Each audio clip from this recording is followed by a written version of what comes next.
कक्षा 12वीं के विद्यार्थियों को इस वीडियो में जीव विज्ञान का ब्लूप्रिंट दिखाने जा रहा हूं।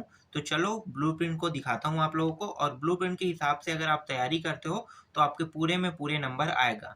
तो मैं आप लोगों को आईएमपी सूची भी प्रोवाइड कराऊंगा और साथ ही साथ जितना भी क्वेश्चन रिलेटेड रहेगा सबको बताऊंगा, ठीक है। तो पहले ब्लूप्रिंट देख लेते हैं। तो देखो, जीव विज्ञान का ब्लूप्रिंट है कक्षा 12वीं का। आपका जो पूर्णांक आएगा वो आएगा 70 अंक आएगा और समय 3 घंटे का रहेगा, ठीक है। तो फरवरी में जब आपका पेपर होगा तब आपको इसी ब्लूप्रिंट के हिसाब से तैयारी करना है। तो देखो, यहाँ पे एक टॉपिक है, जनरल टॉपिक है। टोटल इकाई दिया है 1 से लेके 5 तक। अब आप लोगों के जो बुक है उसमें अध्याय दिया है 16 तक के। तो 16 तक दिया हुआ है, तो अगर हम हर एक इकाई को देखते हैं तो हर एक इकाई में 3 अध्याय, किसी में 4 अध्याय, किसी में 5 अध्याय, इस तरह से मिला के इकाइयों का निर्माण किया गया है। तो जनन वाले जो इकाई है इसके अंदर 2-3 अध्याय है ना।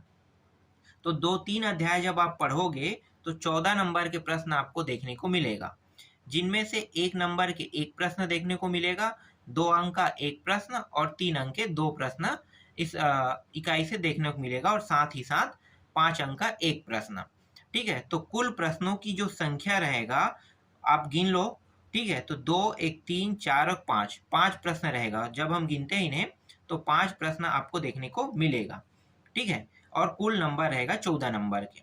जब दूसरा इकाई पे आते हैं तो अनुवांशिकी तथा विकास, इस इकाई से आपको 18 नंबर के प्रश्न देखने को मिलेगा। अब 18 अंक के प्रश्न तो किस तरह से रहेगा? 2 प्रश्न रहेगा 2 नंबर के, 1 प्रश्न 3 नंबर के और 1 प्रश्न 5 नंबर का रहेगा। इसी तरह से इकाई 3 में आते हैं मानव कल्याण में जीवन विज्ञान, जीव विज्ञान। तो यहाँ से आपको 14 नंबर के प्रश्न देखने को मिलेगा, 1 नंबर के 1 प्रश्न, 2 नंबर के 1 प्रश्न, 3 नंबर के 2 प्रश्न और 5 अंक के 1 प्रश्न देखने को मिलेगा।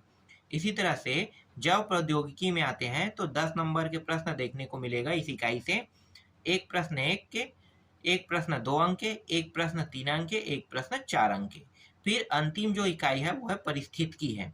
परिस्थितिकी वाली जो इकाई है इससे 14 अंक के प्रश्न आएंगे, 1 अंक के 2 प्रश्न और 4 अंक के 3 अंक के 4 प्रश्न आएगा, ठीक है। 3 अंक के 4 प्रश्न। तो इस तरह से कुल प्रश्नों की जो संख्या है यहाँ पे दिया है 26 प्रश्न रहेगा और 70 अंक के प्रश्न आएगा आपके एग्जाम में, ठीक है। तो ये जो जानकारी दिया है ना, इसी के हिसाब से आपको क्या करना है, पढ़ाई करना है।